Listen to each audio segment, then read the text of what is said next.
All right. Well, welcome everybody to Carroll PMC's. I believe this is our 18th meeting. This is, of course, the 8th meeting of 2021. We have a really special guest today, Dr. Winnie Henderson, who is a general surgical specialist, amongst a bunch of other things. I've been looking forward to this interview for quite a while, and we're really happy to have her today with us to speak with you guys. So today's meeting is going to go kind of as usual with guest speakers. So today's agenda, we're going to have a few opening messages in our COVID-19 case report. Then we'll follow it up straight with the interview, which will last about 30 to 40 minutes or so. And then we'll follow it up with questions. And as you guys know, you can enter questions into the chat box, or if Dr. Winnie Henderson allows, you guys can just interrupt her. Of course, she'll state her preferences once she starts speaking. And then we'll explain our next meeting, and then we'll have a few closing remarks for you guys as well. All right, so today I'm going to be giving the opening message. So let's remember the purpose of these meetings is to inform, to excite, to empower, and to involve. And two important questions that we should all be thinking about during these meetings is why am I here? And why should I care? And you should be able to answer these during and after the meeting. And we understand that everyone's busy, but keeping these questions in mind, we will have a successful meeting. And next slide, please. All right, and then since our last meeting, there's been an increase in total cases compared to recent weeks, with numbers jumping from 102,000 to 103,000 in Montana. County numbers have currently increased by 39 from our last meeting, and the total deaths have increased by 15 in Montana from our last update, with 0 being reported in Lewis and Clark County. And then another important piece of information is that we now have an Instagram page at Carroll _PMC. So all of you should go and check that out. And that's all I got. Cool.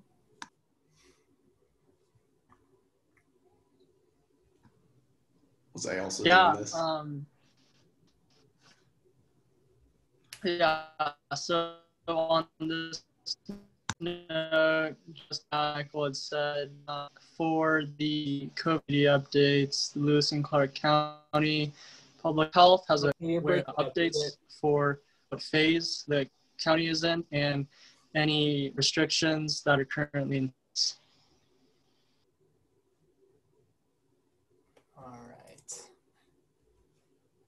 Yeah, I think like we said prior, we have a Facebook page as well. It just hasn't been as active, but now with a bunch of junior officers coming up, we've been putting some attention to it. So we encourage you guys, if you have a Facebook, go look up our College Pre-Medical Club page. If you have an Instagram, go look up our website or our Instagram profile as well.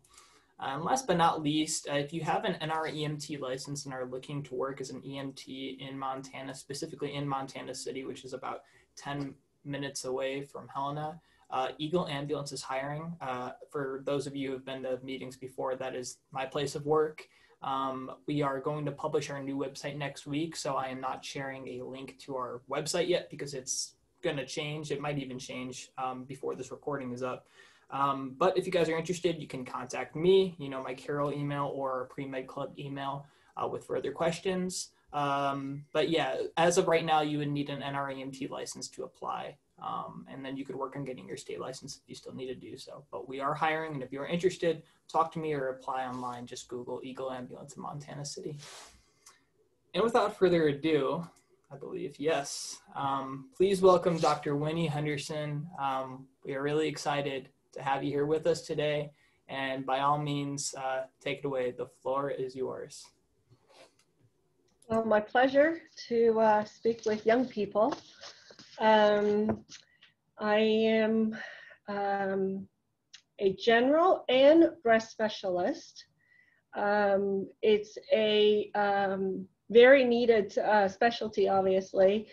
General surgery is a difficult field, and I basically went through quite a bit to get here, and I think that I can probably help motivate or inspire some of you to go into medicine. And I think that you guys, a lot of you guys are here because you want to go into medicine. But the fact that you want to be in medicine is a very good start. But you also need a lot of information and advice from people around you, including your professors and your advisors. I think it will be extremely important to make a good life choice for your career. I always said to people, don't go into medicine for the wrong reason. And there's, at the end of this talk, I actually have an article that I want to share with you. It doesn't really apply to just being a surgeon, an excellent surgeon, but it actually applies to all of medicine and actually anything that you're passionate about. And I think this article has a lot of substantial information and advice that I think most people should really use as their guide in life. So just a little thing to share with you. I look at myself as an advisor, a role model, a teacher, and a surgeon. And it is a really rewarding career. And I'll start by telling you how I get here. Next slide.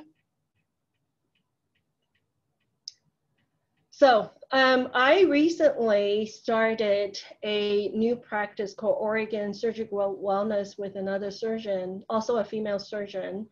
I don't know if all of you know that private practice in surgery is almost completely going away. And we actually started this practice during the pandemic. And Dr. Morgan and I have been in surgery, in the field of surgery I've been doing this as an attending for almost 11 years, and Dr. Morgan 23 years. So we have a combined of 35 years experience. And one day we wake up during the pandemic thinking that, wow, what can we do more for our community? And we come up with this kind of a midlife crisis idea of starting a new practice. It's actually a very expensive thing to do, but it's actually very rewarding. In this practice, we focus on what is really important for our patients, treating the whole patients. You know, surgeons will look at people with just use a knife. And I think that's actually the wrong perception. Your patients really need you to guide them and help them to be a whole patient. You know, some people will say, oh, this is just fuzzy, touchy-feely things. But truth is, from being a breast surgical oncologist for the last 11 years, we learn from our patients.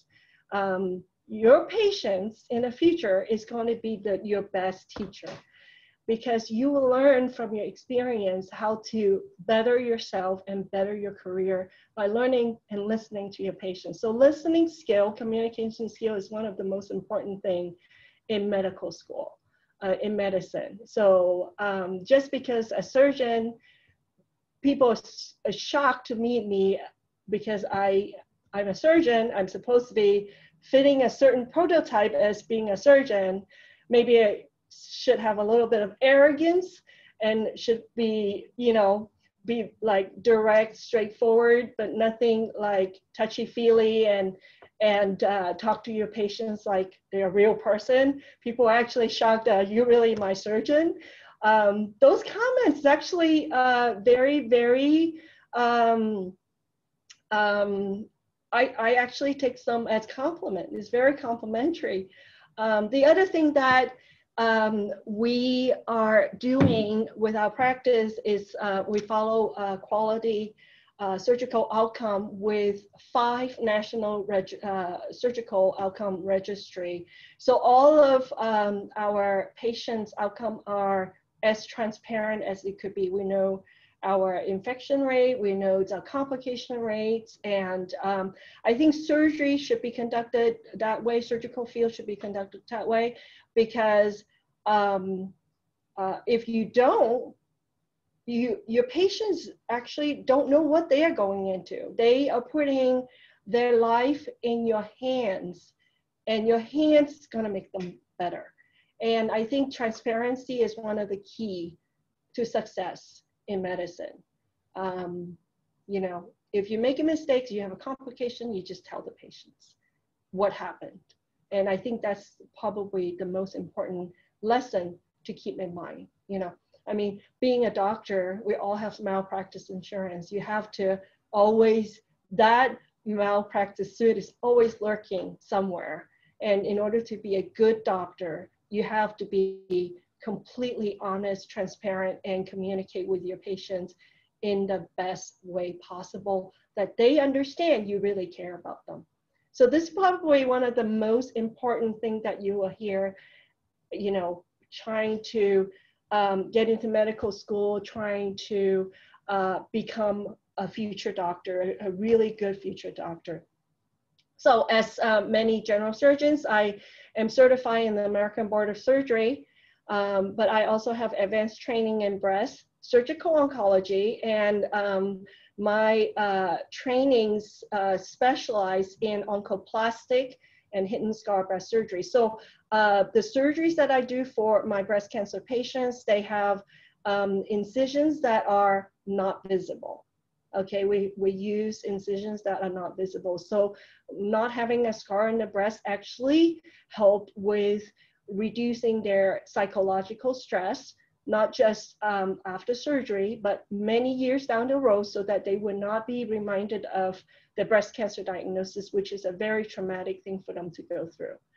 I am also trained in minimally invasive surgery, robotic surgery. I do a lot of robotic hernia surgery. I am pretty passionate about restoring patients' abdominal wall so that they can have function normally. And I also have extensive training in rural general surgery, which is kind of an interesting topic. Rural general surgery is really needed to keep the emergency department open. When you live in a small community, I think Helena is not considered small, but there are a lot of smaller communities in Montana where there is maybe one general surgeon working in the hospital. They have to be available to take care of all kinds of things, such as trauma, such as acute general surgery, you know, appendicitis, cholecystectomy, gallbladder surgery, bowel obstruction, bowel perforations, and all kinds of surgery. So being a general surgery trained surgeon or certified, we're widely trained. It's actually pretty fascinating how the variety of surgeries that we do and the ability that we can restore life. You know, we can take call and complaining about taking call because we're not sleeping, which I do a lot. But at the end of call, you feel like you're a superwoman sometimes. And it's very, very satisfying job. It's hard to get here with the training and the long hours of work. But at the end of the day, you're tired, you go home and you tell your family what you do, what you did the night before, and it's another life saved. So this is how great being a doctor is. And I don't think I need to tell you guys how great it will become. I'm sure that you have heard many great things from many other mentors and doctors before. For me, general surgery is very satisfying because I do have the variety. I have the ability to take care of patients who are critically ill in the intensive care unit. I can take the patients who are at the edge of life back to life. So which is the most rewarding thing that you can, and I can remove cancer and from our breast cancer patients or colon cancer patients, and give them longer time to live. So it's very, very satisfying. I was not born in the US. I was born in Hong Kong. I came to the US as an immigrant. So I go from being an immigrant to, I tell people, living the American dream. You know, married and have a great career, and having a great family. Continue to be married for 30 years. There's this stigma that surgeons have, that most surgeons are divorcee. So it's difficult as doctors and surgeons to stay married. And I think the most important thing that I can share with you is to make sure that when you choose your life partner, to have somebody who truly understand what you are going to go through, and that they are not going to feel neglected when you're not home with them, because truly that is what is the strength of my marriage, is that I have a very supportive partner who is always there and committed to my mission, our mission. So it's definitely a partnership in your marriage that makes things work. And as a woman surgeon who are ambitious enough to have children, because my predecessor, a lot of them who are older generation, who are my mentors, are women who went into surgery without having children. I have a very, very supportive family, husband, who really helped raise the kids. And I think my kids are not very screwed up, because I really, truly try my best to be there with them when I am able to take vacations and be away. Because I never, as I was going through training, I remember one thing I told Bill, my husband, we would never go on vacation without the kids. They're gonna go everywhere with us, it doesn't matter. So, you know, I think, you know, it is possible for the ladies in the audience to have a successful career and a family. And you have to work at it. It's not easy. I think the world is more understanding now than before. And I think a lot of residency fellowship are very supportive of women. Imagine this, you know, being pregnant, and I wasn't, being pregnant and having to stand up to a step so you can be having your pregnant belly over the patient so you can operate. Imagine that. That happens actually quite a bit. And I, when I went through residency so many eons ago, I had to support my colleagues in their having children, and which having children are definitely one of the very rewarding thing. But I think, you know, to me, being a parent, a good parent, is harder than being a surgeon. And I hope I did an okay job with that. I think my son can speak to that later. So I am an overachiever. I am an MD PhD. I went to high school in San Francisco. Like all immigrants come from the Asian country, they all settle in either New York or San Francisco. That's where I was. And I went to high school at George Washington High School in San Francisco. I went through undergraduate. So one thing that I wanted to emphasize, I did not go to Ivy League school. And I'm having a time of my life with my career. And you do not need to go to Ivy League school to be a great doctor, to be a great surgeon. Because what is great about you lives inside you. It's in your core. So it doesn't matter where you get your education. Bottom line is that if you have the right motivation, you have the right mission for what, the reason for why you want to be a doctor, you don't need to go to Ivy League school. I think Ivy League training help you get into academic center to become professorship, have professorship. Easier, definitely. I could just as well, I mean, I am a affiliated associate professor for Oregon Health Sciences University. I'm actually a teaching faculty.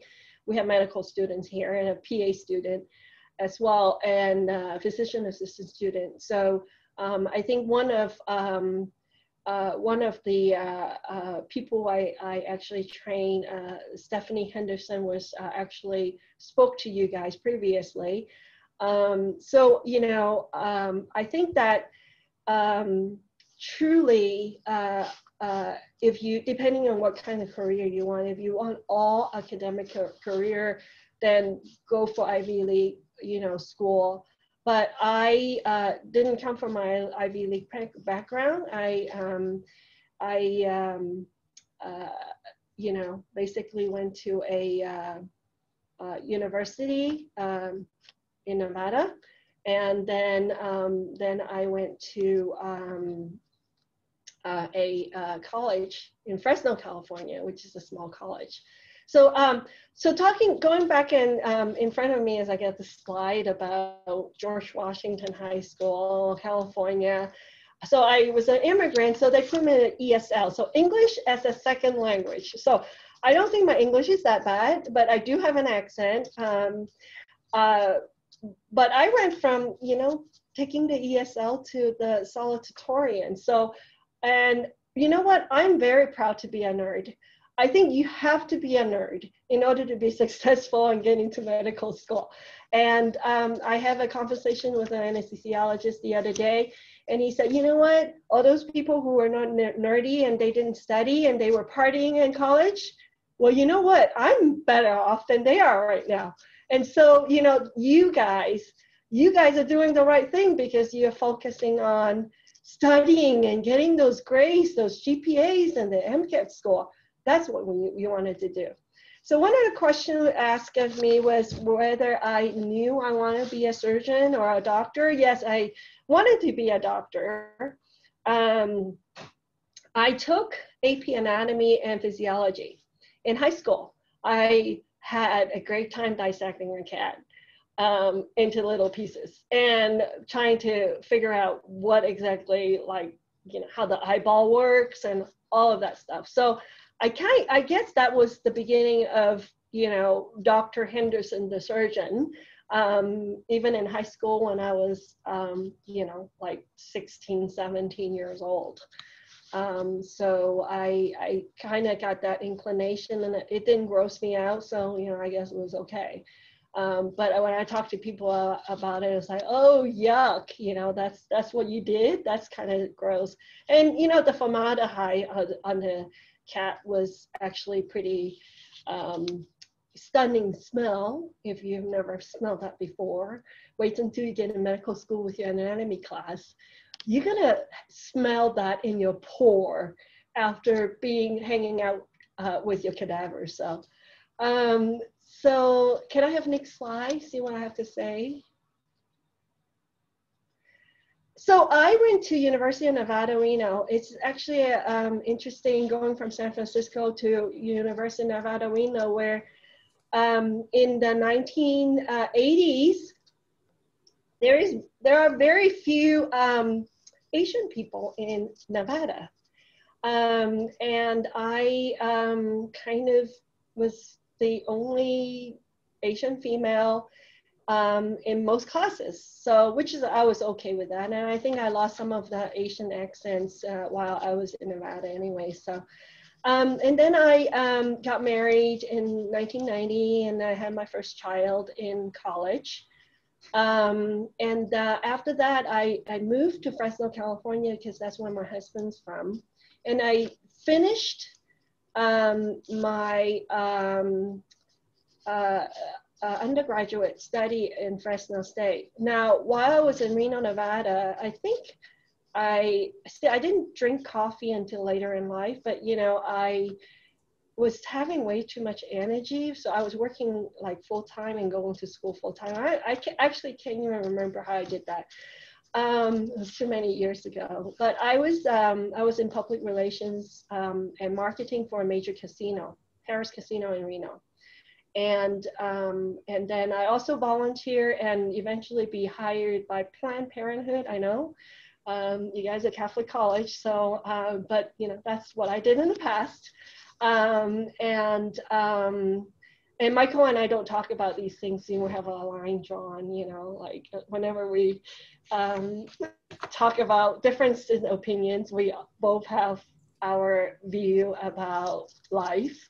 And we have, you know, pretty normal discussion until we have to kind of walk away from each other. So anyhow, I was certified as an EMT as well, but I didn't really practice it a whole lot, maybe just for a very short time. I took MCAT. Everybody take MCAT. I mean, this is like, gosh, so old. Kaplan was not the Kaplan that you guys had. I took Kaplan course and I was given these books, and I'm pretty what you call a anally retentive person. So I went through the entire course book and basically highlighted all their mistakes. And then I gave it back to them. And I said, you know, you guys need to update this. This is not correct. And they wanted to hire me actually to teach the course. And I said, you know, I have a family. I always have Andrew, my son. And I said, I have a family. I don't have time for teaching a class. So I actually have my sister, who actually was before she went to law school.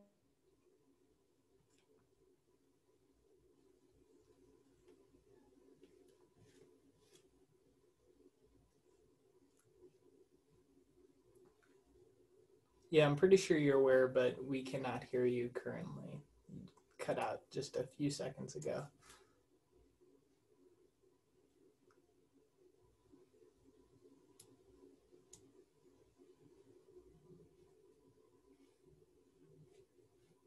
We'll give you some time. Just I think, like, as a disclaimer, since we really didn't do a good job of introducing this. So, fun fact that I didn't mention, Dr. Winnie Henderson is Michael Henderson's mother. If you haven't caught on, Michael is the second child, so he hasn't been brought up yet, but looking forward to it.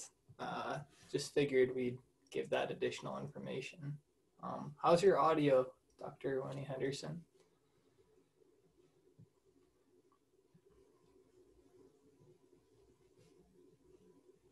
Looks like we still got some difficulties, but that's okay. We can go over a little bit if necessary.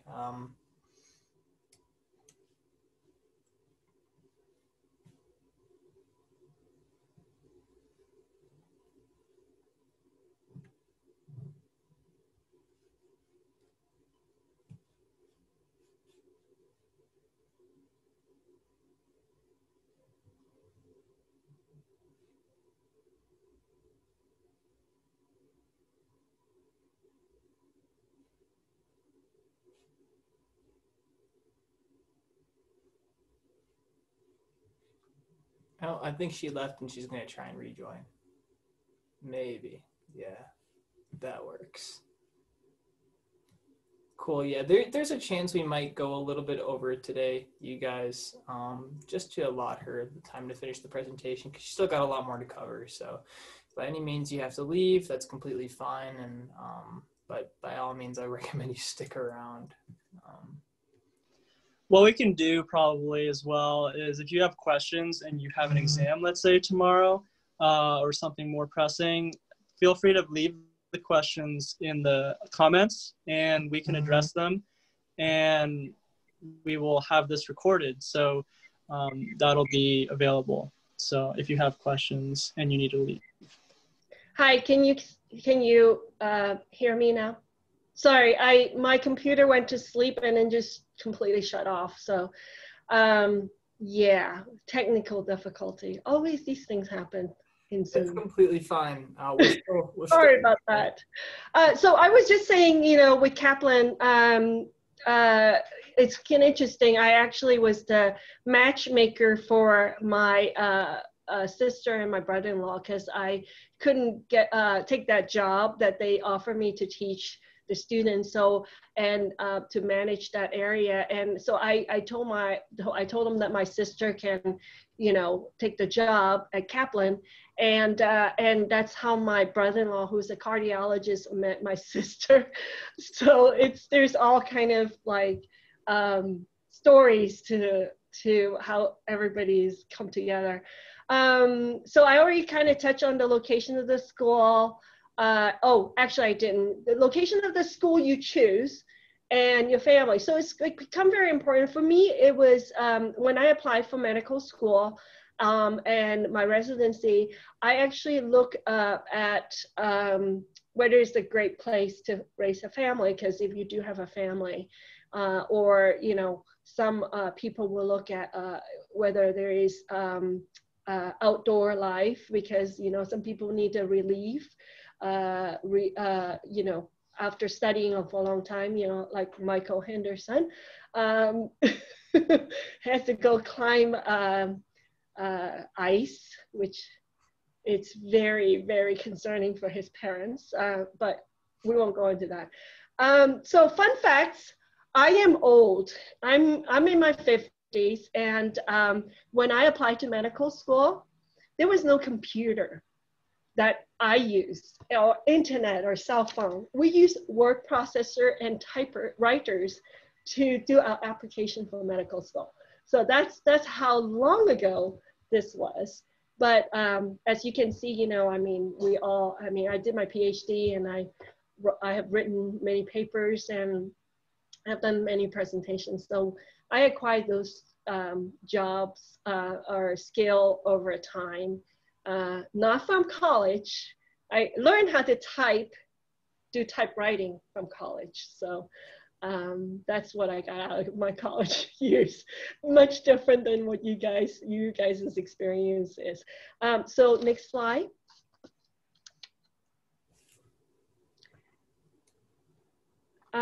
So I guess, I call it the gap year. So I didn't get into medical school the first time. So another encouragement to a lot of you guys, if you don't get in the first time, it's not the end of the world. If medicine is something for you, you just keep on trying. You know, the key is to improve yourself. So my gap year, so what I did was I didn't get in the first time. I was a California resident in Fresno. There were 9 medical schools in the state, and nobody else was looking at me. And California doesn't think that I was good enough. So, oh well, they're lost. So basically, so I went in to study, get a master's degree in biochemistry at the University of Nevada, Reno. As you know, that I spent a lot of years in Reno, so I'm very comfortable. I went into a virology lab, and I did hantavirus research. At that time, there was a Four Corners disease, virus disease in the Four Corners. So in New Mexico, and I actually studied this virus called the Nombre virus in a biohazard 3 labs, and you can see the pictures. You gowned up, you spray your way out of that. So some people think that I am into dangerous virus. That kind of is true, because my next virus that I studied was HIV for my PhD. And I did some gene therapy. And but after my master's degree, I of course have my master's degree under my belt, so I reapplied. I was actually on the waiting list for Johns Hopkins at that time. So like you can see how not getting in and all of a sudden like with a master's degree, you all of a sudden is like on the waiting list for the Ivy League school. To be honest with you, if I were to get in our life, you know, to Hopkins, we probably would be on the East Coast right now, because I mean, who would turn down an opportunity at Hopkins, right? So, and that was for MD PhD. So I also got into, I have 4 other school who gave me offer for the MD PhD program. Oregon was one of them. We thought Portland was a great place to raise children. And so we moved to Portland. And then that's when I did the year 1, year 2 med school. I actually was trying to get pregnant at that time to have a second child, and didn't happen until after I passed the first part of the board. I guess stress has a lot to do with infertility. So after that, I have to decide what to do, because the first 2 years of med school is really just sitting down in classroom didactics. You learn the basic of, you know, physiology, anatomy, you know, pharmacology, all of those things that you hear about.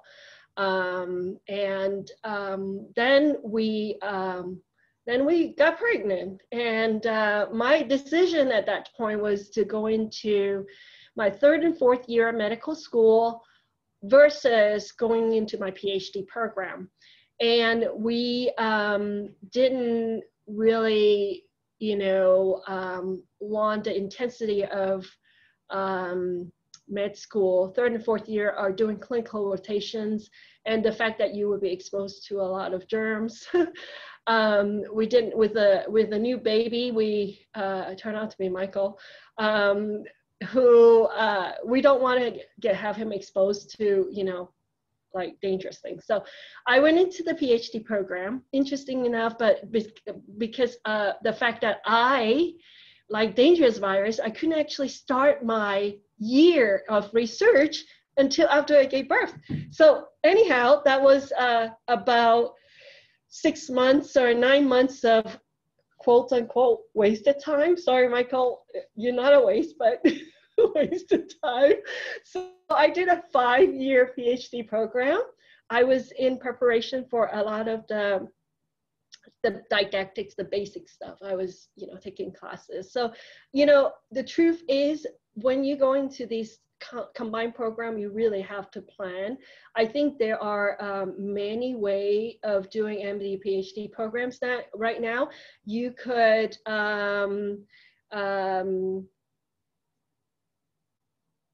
okay, I got it. I got your message, Andrew.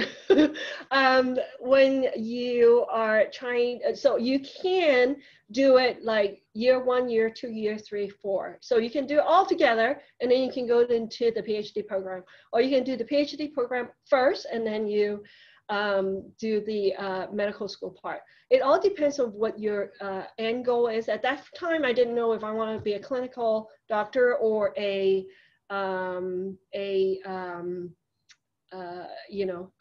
PhD scientist, you know. So I kind of do like a half and half. So you find, you know, something in your life is gonna kind of guide you through the right direction, I think.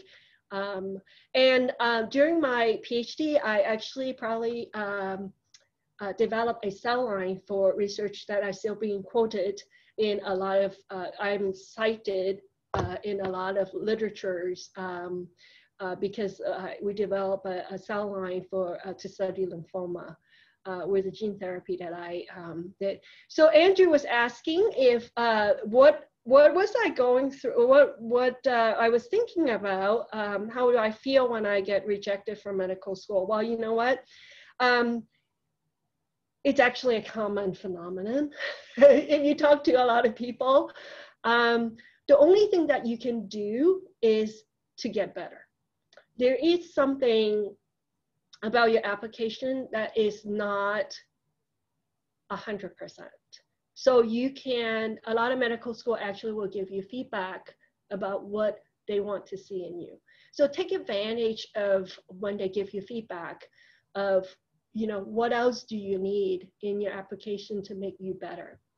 For those who are not, you know, like their GPA is not, you know, like crazily high, you know, you can make it up with, you know, doing graduate study. You can increase your GPA that way. That's another, you know, trick that you can do.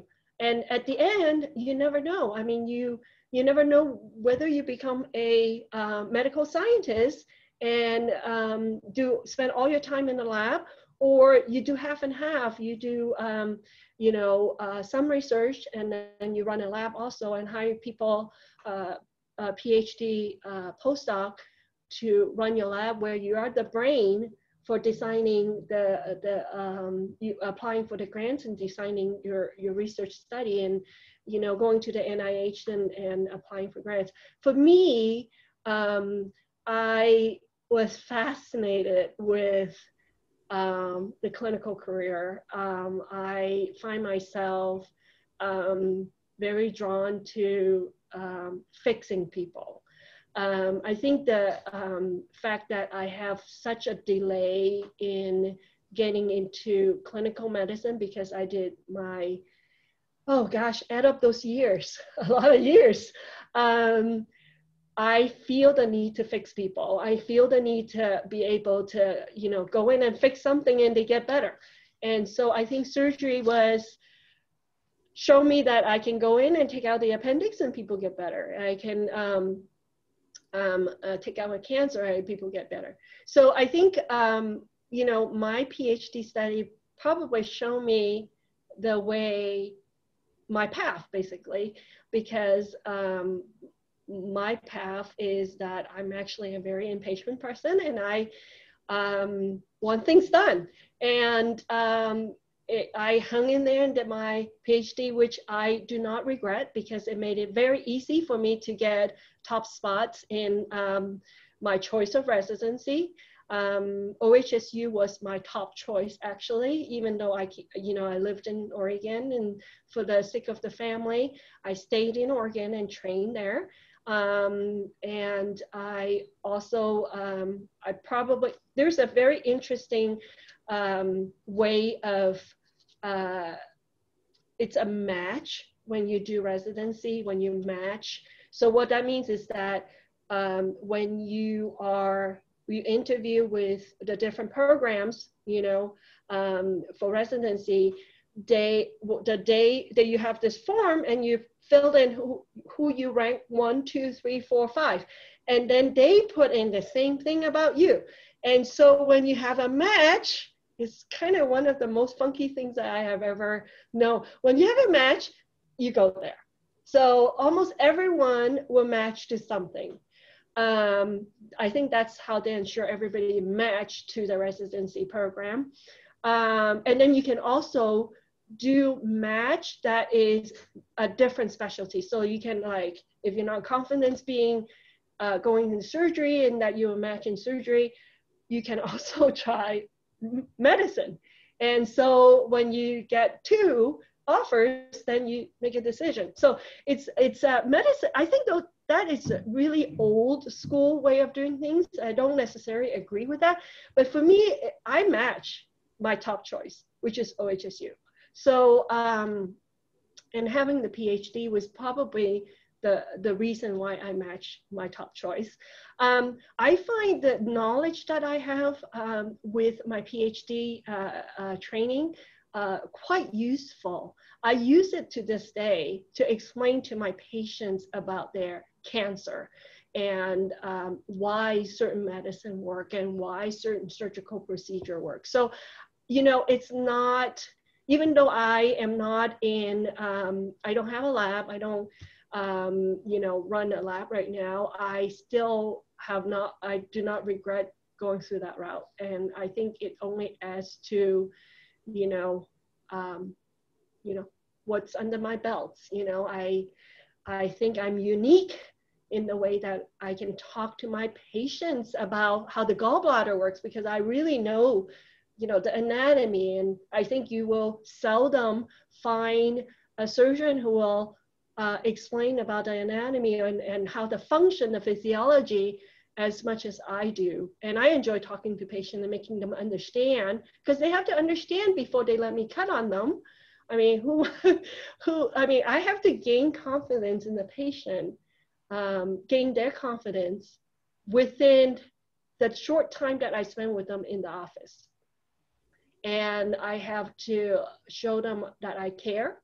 I have to show them that I care about the outcome. I have to make sure that they understand what I'm going to do and do a consent. And so all of those are very, very important things that all of you should know as you go through, your training. So next slide. Now I like to talk.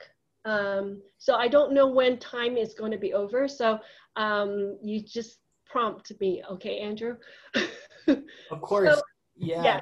Thank you for taking the time to answer that question, by the way. Yeah, no problem. Yeah. So internship residency at OHSU for surgery is 5 years, and I did a rural surgery fellowship in surgical training.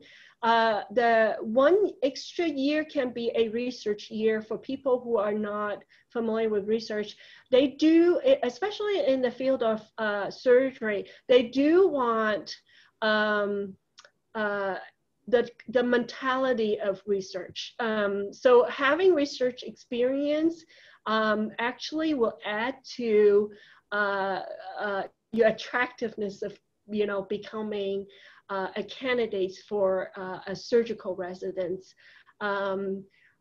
Surgery is an extremely, I see my typo here, an extremely competitive field.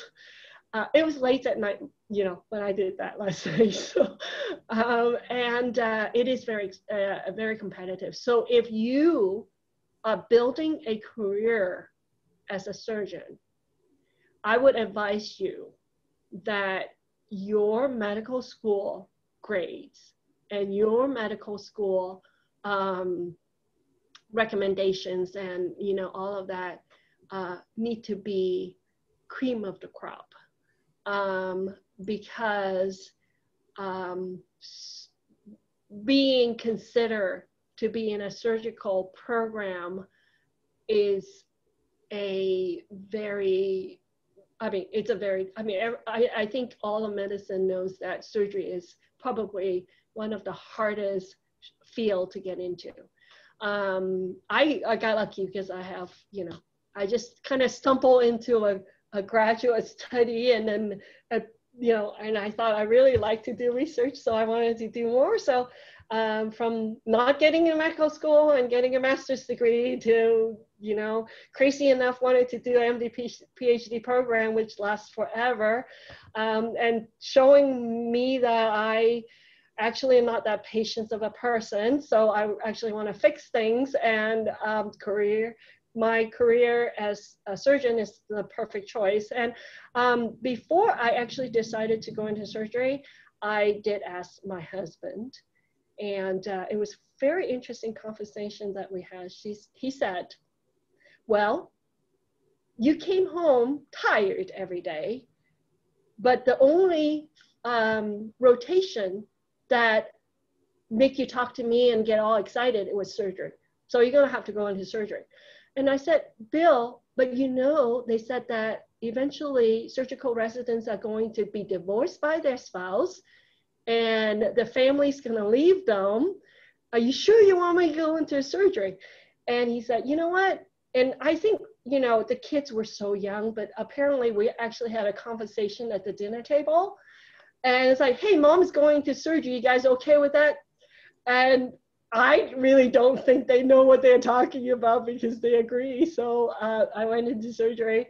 So it was kind of crazy. And I love teaching, and I think I have inspired quite a few people into going into medicine. interesting enough, I use scribes. I think a lot of people do, but actually I don't expect my scribe to stay being a scribe. I actually push them out, launch them into PA school, medical school, and I love doing that because, you know, seriously, listening to me talking about all the disease process to the patients, you get really tired of it after a while, you know, it's like repetitive, right? So, so they, you know, it's time for them to go on to something bigger and better. And you know, one of the older surgeon, retired surgeon tells me, it's like, there's a reason, a very selfish reason for a surgeon to inspire younger people, because when we get old, we need somebody good to take care of us. So we definitely should train the next generation because, you know, we eventually get old. Well, that surgeon actually depend on me to take care of him. So that showed me that I need to make sure I inspire somebody to go into surgery, into medicine, so that we have good doctors out there. This is a really good article.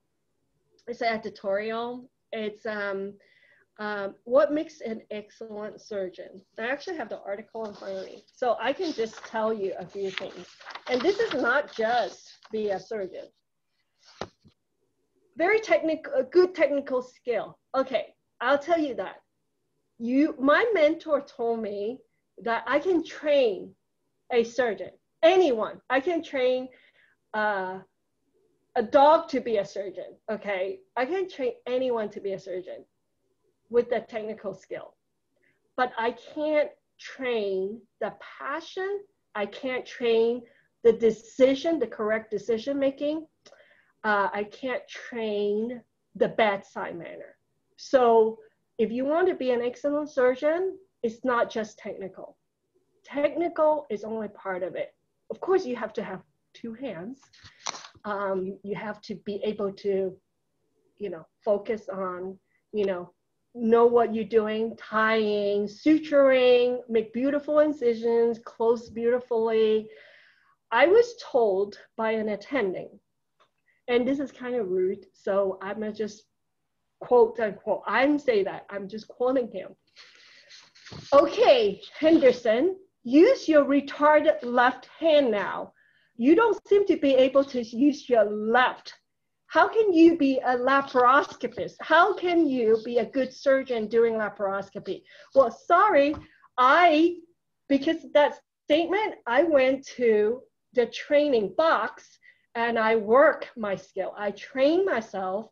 I train on cadavers. I work in a box for years. And guess what? I'm a pretty good minimally invasive surgery, and I'm doing robotic surgery, which, you know, being a good laparoscopic surgeon, it's kind of important and makes robotic surgery easy. So I do advanced laparoscopy. I do complicated hiatal hernia repair. Those are not easy. I'm mucking around in people's chests. So, you know, just because somebody said that to you, they're not being mean. I mean, yes, I thought I was mean. He was mean, and yes, I was being weak because I'm a woman. So I cried. It's okay to cry, by the way. You know, when you're mistreated, it's okay to express your emotion, and it doesn't mean that you're weak.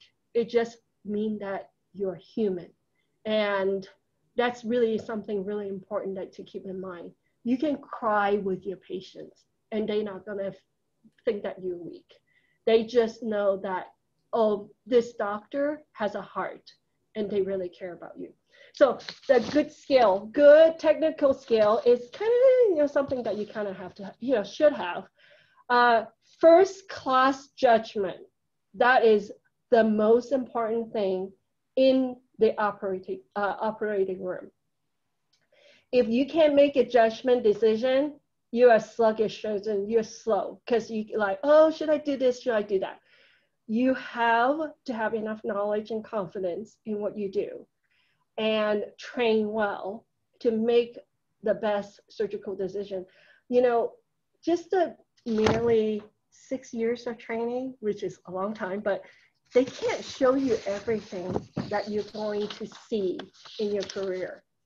Your attending is not, you're not going to see every single surgery that you need to see before you leave to become an attending, but you will have enough knowledge, surgical knowledge, to make the right decision in the operating room in the middle of the night when you need to.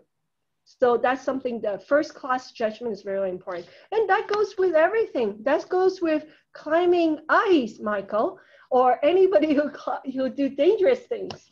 So I figured that Michael should have good judgment. I have good judgment, so hopefully that he'll have good judgment when he's on the mountain.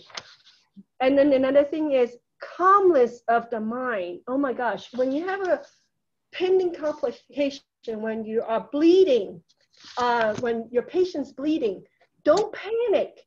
It's okay. You are the captain of the ship when you're in the operating room. You need to set the tone for the operating room. You need to be able to conduct yourself well. So set an example for the rest of the crew, your anesthesiologists, your nurses. And if you work as a team, they're going to help you fix this problem in an expedited manner. So just remember, the surgeon and the anesthesiologist are the captain of the team. That is, basically that's how it is, because, patients just sign their life away, to you, and it's your responsibility to bring them back. So you have to stay calm. Don't throw an instrument, throw a knife. Don't, basically, and this, I'm just using this for a surgeon, but this is applicable to any situation in the clinic, in, anywhere, in the ICU, intensive care unit, in any stressful situation like a code. This is applicable to all of medicine. Have humility. And humility is huge. People can feel your humility, and people will feel that you are a human who care. And that's really, really important. Team working. And of course, the most important of all is an excellent surgeon should get first-class outcome. And if you're not transparent and you're not following outcome, you can't really know. I talk to surgeons like, oh, the way I do this is the perfect way because I don't have a recurrence. And I said, do you track your outcome, for hernia? Well, I don't hear it from my patient. Well, guess what? Your patient just came to see me for second opinions for a recurrence. So unless you've tracked your outcome and your results and you talk to your patients, we do that through a national registry, you don't really truly know your outcome. So that's really important to keep in mind.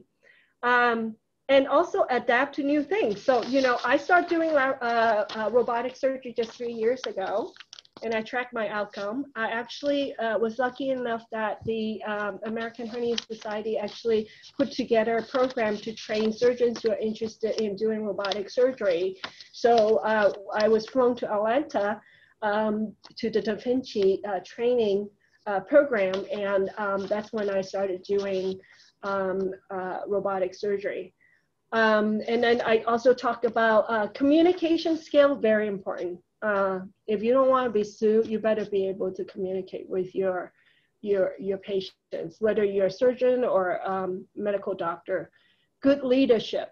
So people look up to you when you are a doctor. They look up to your opinion regarding everything. I have patients asking me about, oh, what do you think about the vaccine? Which one should I get? I mean, they're seeing me as a surgeon. And what do you think? I did tell them that I called the pandemic in January because I have a PhD in immunology. That just happened to be the case. But people look up to you when you have knowledge and when you have humility. And they want your opinion. They ask you about things. Feel free to share your opinion, because this is how you can touch people in more than just one way. You're not that just a health. You can make sure that they are having good outcome in the future, because you can encourage them to lose weight, quit smoking. There's so many things that a doctor with knowledge can do for patients. it's a partnership with the patients when you're getting through illness. So that's how I look at it. Another thing that they said on the article is to be a good teacher. Is to avoid humiliating of a student or trainee in front of others. So the pimping that takes place that you may have heard of in the operating room is it's truly not trying to humiliate. It's just that, you know, surgery is such an old-fashioned field that that's the way we assess knowledge. So I asked a few questions. And if the student doesn't know, then I back off. And the only bad thing is when they're not prepared for my cases is that they don't get to do as much. So because then, you know, they're not interested in my surgery or my patient's problem, why should I let you do much? So that's the key when you go in your surgical. So it doesn't matter whether you go into surgery or medicine or emergency medicine or pediatric, you're gonna do a surgery rotation. Be prepared. Know what you're doing. Know the anatomy. Gosh, you know, these days, just go to YouTube and look up how they do the surgery. Okay, it's so easy for a student to be prepared. And I'm like shocked that students come in like have no clue what they're doing. I'm just like, I'm done with this one. So, you know, I mean, we're spending time to teach. We don't get paid for teaching, and we don't expect to. We're teaching the next generation, and we want our students to be engaged with what they learn. Surgical rotation are now shrunken at OHSU anyways to 5 weeks. You can't really teach anyone in 5 weeks with the pandemic down to 3. I can't even teach them how to drive the camera or suture correctly in 3 weeks. So hopefully when you guys get to medical school, it will be beyond the pandemic. And then also the next thing is to critically appraise. Always give people feedback, whether they're doing a good job or not. And you know what people want? People are sucker for feedback. So, you know, be nice, give them feedback in a non-critical way. So always, this is kind of a life skill, you know, I give a lot of life lessons to kids and students. I said, always start out with the good things, and then you can tell them how bad they are later. So that makes people feel better. So, and then also say that, you know, this is, even though if it's not really, this is a constructive criticism for you. You know, they can't argue with that. So even though sometimes you have to be pretty blunt, right? Because the fact that, you know, when somebody needs improvement, they need improvement. Just like my attending who said, use your retarded left. You know, he didn't mean, I mean, maybe it's just, he doesn't have the charisma to say it nicely, but he didn't mean bad things. He's just trying to motivate me. So you have to not take things personally. I think that's, you know, humility and something that my generation is very used to. I have a millennial as a child, and I have a Generation Z as a child, and I have colleagues who are millennials and Generation Z. So I am dealing with all of the personality types. So I know that different, you know, because we don't blame you guys for what you do. It's how you're raised. And then the internet has everything to do with it. I blame the internet because, you know, like how people think these days, are contaminated by this big, gigantic machine. Like when you Google something, you guys know that, you know, when you Google something, you know, they basically, you know, feed your information into this algorithm and then spit out something. And when the next time you search and you kind of like, oh, okay, this is a reinforcement of my idea that, oh, this is really true. I mean, a lot of this stuff that is on the internet and on the news is, you know, It's created by the internet. So don't believe everything that you read. You know, be critical in evaluating everything that you read and everything that you see. Always give other people some, gosh, I'm sounding like my mother. Sorry about that. Give people, you know, space to give their opinions. My partner, Dr. Cole Morgan, has a completely different political view than I do, but we love each other. So, and we communicate, we work together very well. So that's a skill that I think everybody needs to learn. The golden rule. Okay, this is the golden rule. Something that is innate in the best surgeons. Do unto others as you would have done unto yourself. Okay, this applies to everything you do in life. You know, treat your patients like you would treat your family member. Okay, they're not just a piece of meat. They are live human being breathing, and all they want is a good outcome, and they want you to care for them. So that's the link for this article. Next slide. Am I over time now? Look at a little bit. I just would say for individuals who may need to leave early, don't feel restricted in doing so. We'll have this recording provided, and you can feel free to leave your questions, and we'll have those addressed. So just wanted to briefly touch on that as we continue in this presentation, but yeah. So one of the questions was asking me about how I do feel. I think it was something about inequality or being a female surgeon. It's not my illusion. Obviously, you can see the slide there. Active female physician and general surgeons. Female in 2013 was 17.6%, and 20.6% in 2017. I came out into practice in 2010. So I was kind of a rarity. I think all the practice I interview wanted a female surgeon so they can kind of mix it up because there are not many of us out there. But, you know, I like to be the trailblazer for everything. So I just like, you know, this practice, the new notion about caring for wellness. Hey, it's in the name, organ surgical wellness, caring for physical and mental wellness of our patient. The reason why we do that is to plant a seed of surgical cultural change in our community. And we already see other surgeons looking at us, not like, oh, are you serious? Are you guys kind of cuckoo? But no, they're actually doing the same thing, trying to do the same thing that we're doing. So this is just an article, also another trailblazer thing.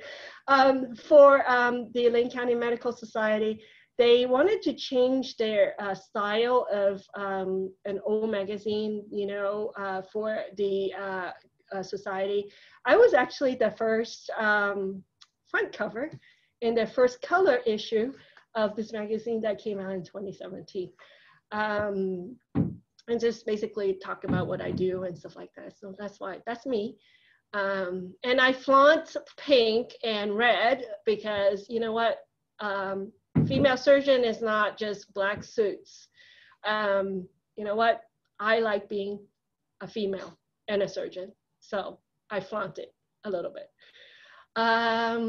So I am certified and licensed in 3 states, or obviously Oregon, Montana for the sake of Michael, and then always Hawaii because we love Hawaii. We don't have a second home or anything, but it's my dream to spend half, when I retire, half time in Hawaii and half time in Oregon.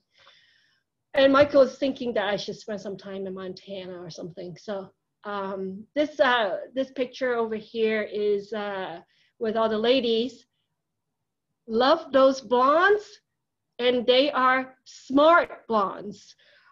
These ladies are RNs and MAs, and I know you know, like the guys, sorry, the guy surgeons, it's like, gosh, look at you guys, it's just like crazy. It's not, we don't pick blonde ladies. Obviously, the two surgeons in the middle are not blonde, but they just happen to be very lovely blonde ladies who work with us and very dedicated for years. And we brought them with us from the other practice, and they are having the time of their life working for us. We work as a team. My staff can come up to me and say, Dr. Henderson, I think you did this wrong. And I'm saying, okay, tell me what I did wrong. And so we have an open door policy, and we're very transparent. And I think, you know, in the future, you know, surgery is, the field of surgery is stuffy. This field of medicine is stuffy, but it doesn't mean that you have to live that way. You should try different things to make sure that, you know, people who work for you love their job, because truly at the end of the day, when you go home and when your staff go home, you don't want them to say, oh, I just hate my job. I don't want to drag going to work.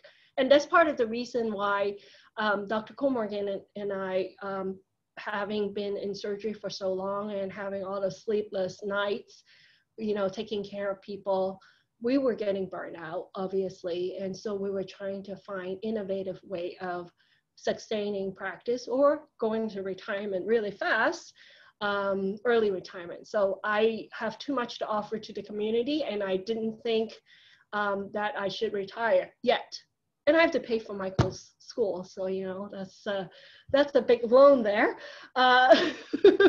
And as me doing robot on a Da Vinci, and the last picture there is when I have done 3 trips to Guatemala with Cascade Medical team doing surgery. I brought my family with me. Michael came one time, and he went one time by himself, and was able to get him jobs to do, you know, during the trip. Very productive. I did 20 to 30 surgeries in 1 week for people who I will never see in my entire life. So good quality work is important. And this is something that retired surgeons do, and surgeons who are wanted a little bit more out of life, like to do something out of their comfort zone, going out to a different country. It's definitely, you know, out of my comfort zone. And instantly, we were literally escorted by soldiers with machine guns to protect us. We live in dorms-like setting where all the ladies live in sleep in one room on carts. My poor back sometimes hurt, you know, just thinking about it. And all the guys sleep in another room. And so back to the good old college years. But it was a lot of fun. I mean, gosh, looking back, you know, like every time, right now during the pandemic, we can't go, obviously, but we try to go every other year. And I think this opening this practice is going to keep me from going for a little while, because there's only 2 surgeons here. But it's definitely one of the more rewarding experience. I just love rewarding experience. As you probably already figure, you know, my career as a surgeon is very rewarding. Every single day is, I love it. Love coming to work, love doing surgery, love cutting people open and putting them back together, and love sharing my passion with people in operating room, people, colleagues, teaching people, and love sharing stuff with you guys. Next slide. I think we almost, this is just a show off of all the stuff that I've done. I have a book chapter, some journals, and Michael, I actually found my dissertation on the internet. That's my dissertation, which is 200 something pages. I also have a slide that looks like those research slides that you make. I totally forgot about that. I think I have somebody made it for me though, while you made yours. So these are my, articles. I did present at the National Institute of Health oral presentation, 2 years while I was doing my PhD program. Next slide.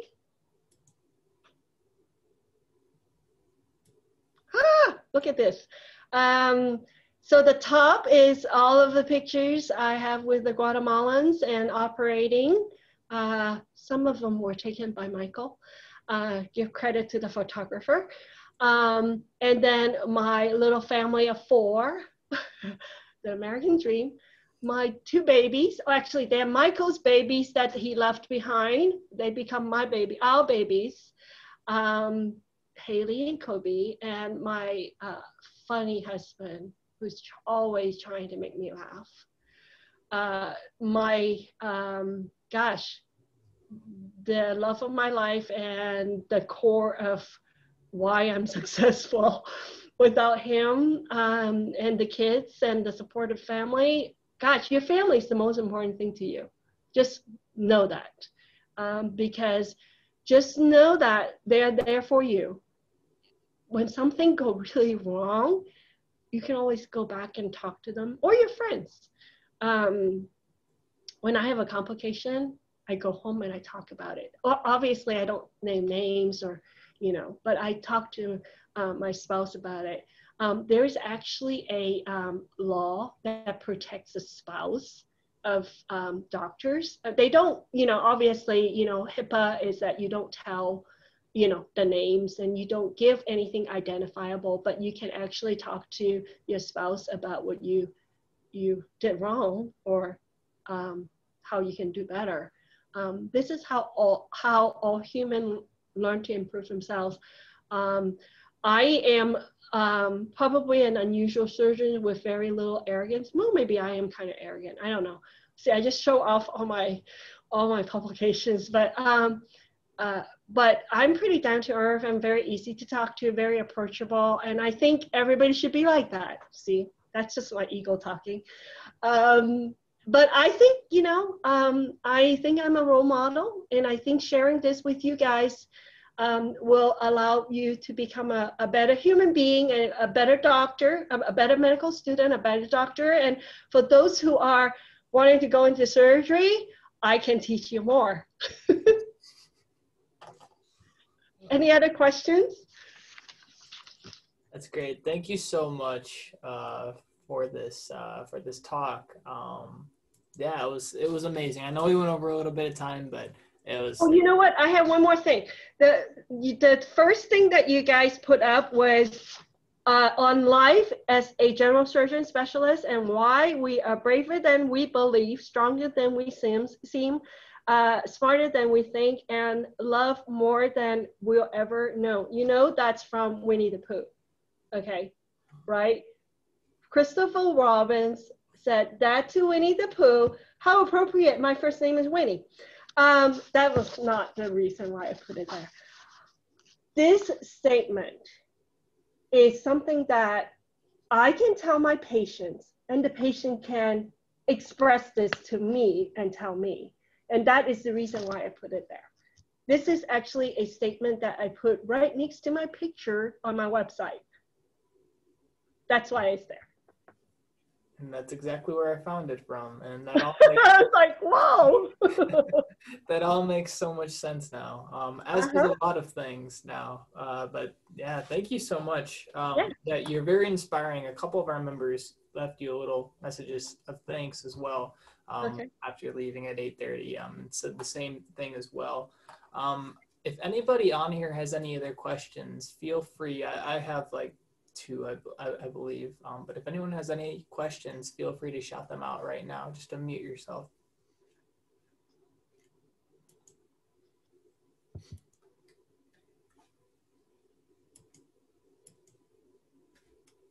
Michael, are you embarrassed at all?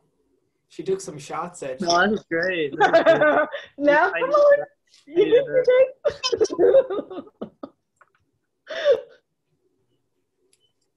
Michael and I have an interesting relationship. I can imagine. Roman, did you have a question? Yes, Roman. Yeah. So I'm a parent of a 1-year-old right now, and you are the first physician I have even heard of who entered medical school with children. Do you have any suggestions for how I can balance a little boy and this kind of very ambitious adventure I'm wanting to set off on? Yeah. So Michael was not born yet when I went into medical school. Andrew, his brother, was 3 years old. I remember him. So there's a white coat ceremony, which you guys would discover. It's just kind of, giving you a white coat, making it official that you're in medicine, and taking the oath. So I remember I was on stage and Andrew yelled out, interestingly, "That's my mommy!" That was so sweet. Oh, everybody just laughed and loved it. Do not ever feel bad that you have a child when you are in medical school. That makes you actually that's good. Your child is going to teach you a lot. And what you need to have is surround you with support people. That's what you're gonna need. You can go far with lots of support. And I never claim myself to be the best parents in the world. I try my best, okay? You're gonna find time that you're not gonna be at the soccer game. Michael told me that when he was in middle school. You weren't there. Well, somebody own my schedule. Somebody make up my schedule. I have to be on call, or I'm in the operating room. I'm not dispensable. So you're gonna feel guilty. Okay, I still carry a tremendous amount of guilt because our society is not very friendly to people who are trying to have a career as well as children at the same time. Well, not everybody can fit all of that together, but some people can grow with having a family, and I think I definitely have grown with my family. And but the most important of all is to make sure that your significant other and your family and your support people are there with you, and you can do it. I've been a surgeon forever now. And, it's kind of nice, actually. While other surgeons are struggling raising children, I'm like, gosh, I am so free. I can participate with whatever I want. Actually, I am on so many committees. I'm actually on the Quality Improvement Committee for the ACHQC, which is the National Hernia Registry. And I'm actually affecting change in a national level because I have the time. Well, maybe Michael would disagree because I never stop. I now have the time to contribute nationally to not just like little Oregon, I'm affecting change in healthcare nationally. That is such a cool thing, right? Congratulations with that. That's amazing. And yeah, I'm actually moderating in one of the sessions this Saturday for the Quality Improvement Summit. That's incredible.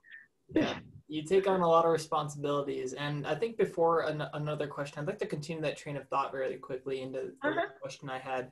You said you tell your family everything, and you've brought up a lot about your family. And I don't know if it's by virtue of having your son in the audience, but it really seems like it's a part of who you are. And so you say that at the end of the day, through medical school and residency and as a surgeon, you come home and tell your family what happened at work. And it seems like a simple thing, but I'm just curious, why do you think you do that? And what does that do for you? So, surgeons are interesting people.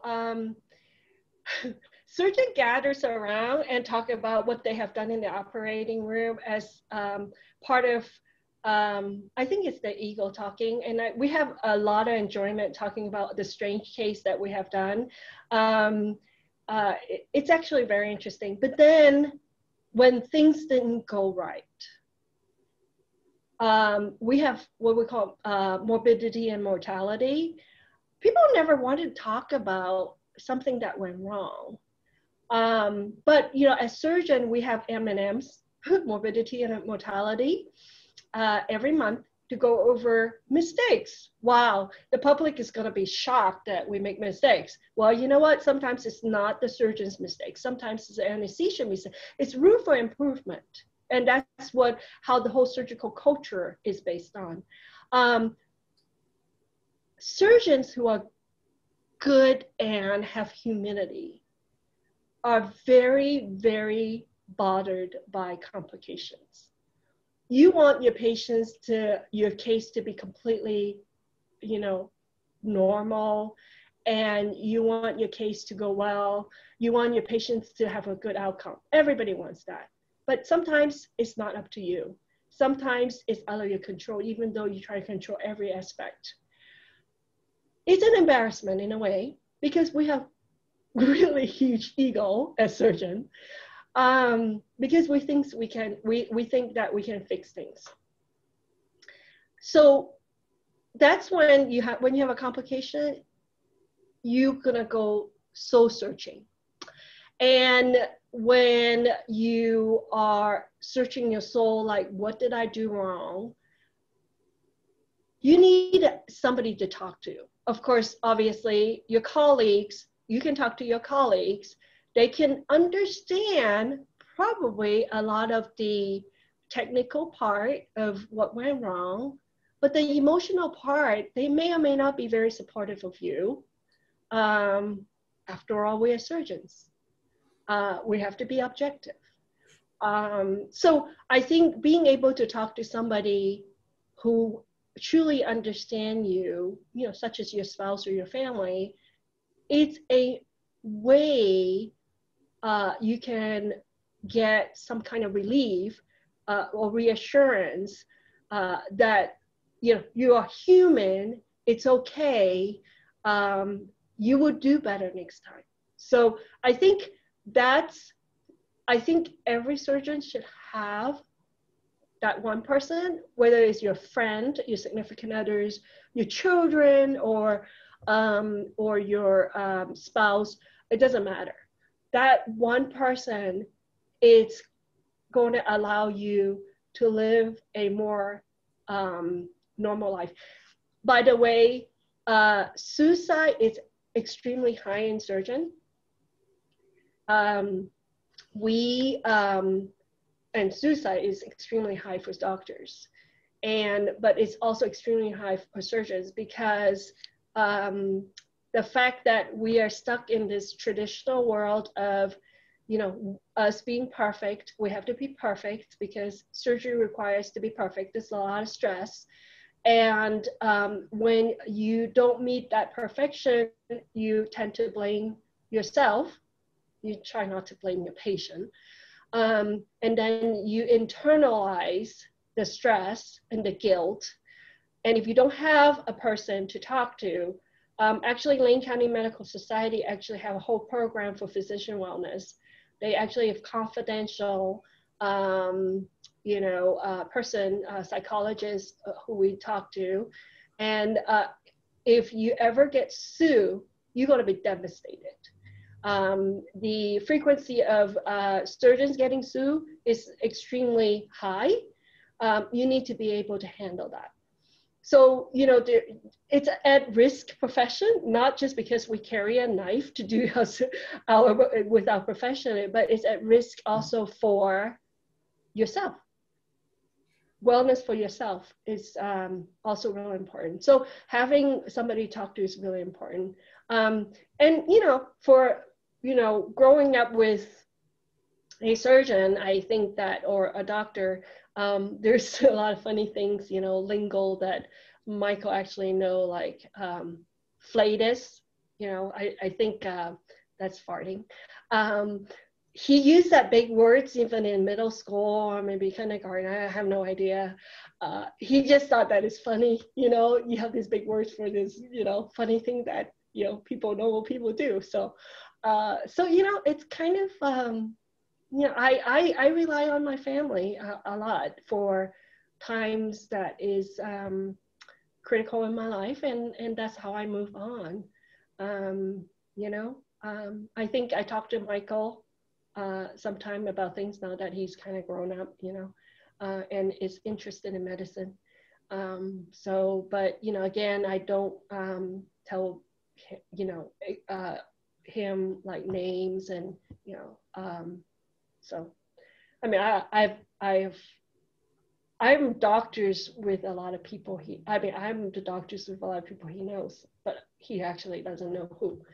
So that's just the confidentiality, the piece that, you know, as a doctor, you have to, abide by.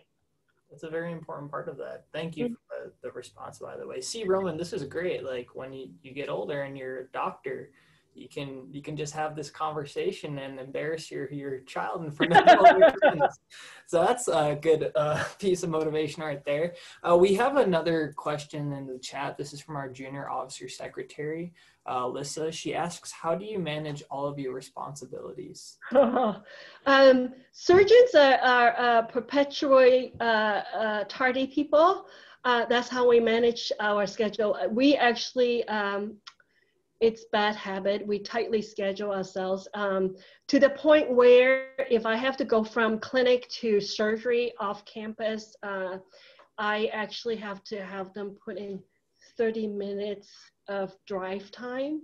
And truthfully, I don't actually leave until like the very last minute. So, and organization. So I have to tell you, if you read that article, not all surgeons are made the same way. And to me, I find my success in being organized. I taught my children about sticky notes. We bought a lot of sticky notes and make lists. I think I taught Michael about making lists and being very anal. I'm actually really sad. So I've been really busy this week, and Michael reminded me that you only have one slide that you got done. Can I help you with things? And so I'm looking at myself in the mirror, and I hate it. I actually raise a me. So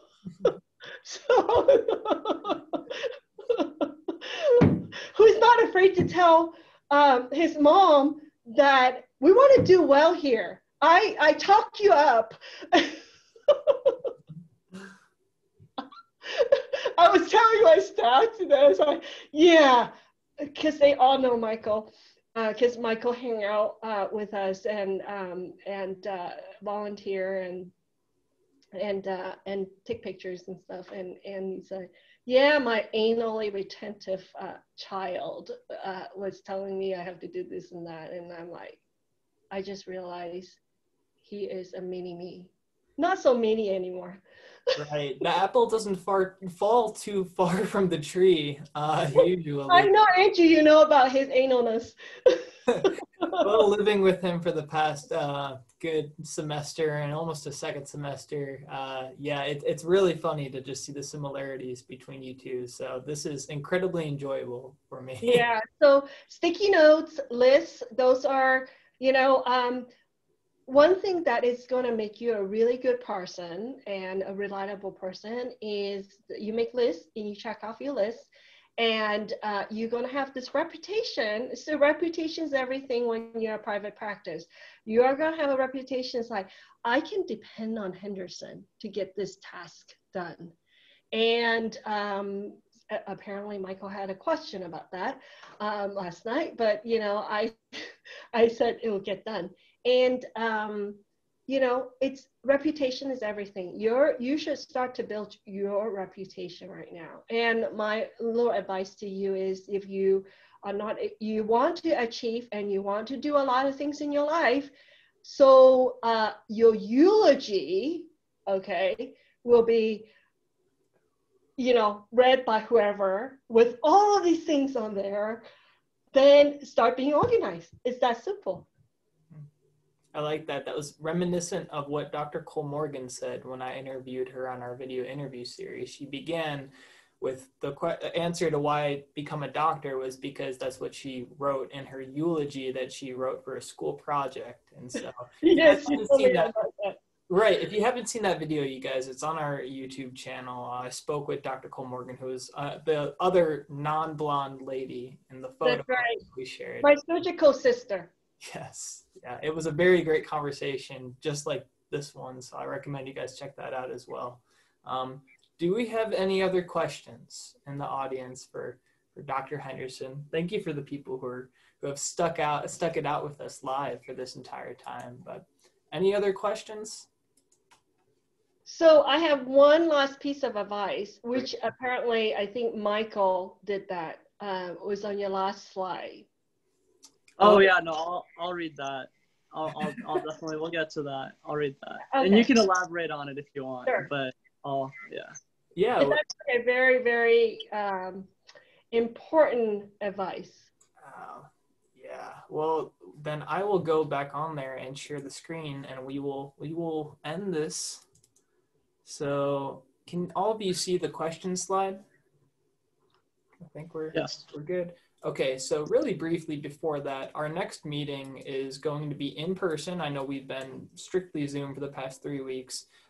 We're gonna have some pizza, and we're going to discuss our current officer international experiences. So I've talked about medicine in Mexico before. I did that. I'll have some details about that and what it looks like in the future as well, once the pandemic clears up a little bit. Kayla went on a couple of different experiences, and she can speak to that as well, but she did the University of Colorado's a program through there as well. And then Michael, as has been brought up tonight, has also done some international experiences in Guatemala. And so we'll discuss this, bring any questions you have about our experiences or just in general about being pre-med, or if you just want to come and stop by for pizza and say hello, that is okay as well.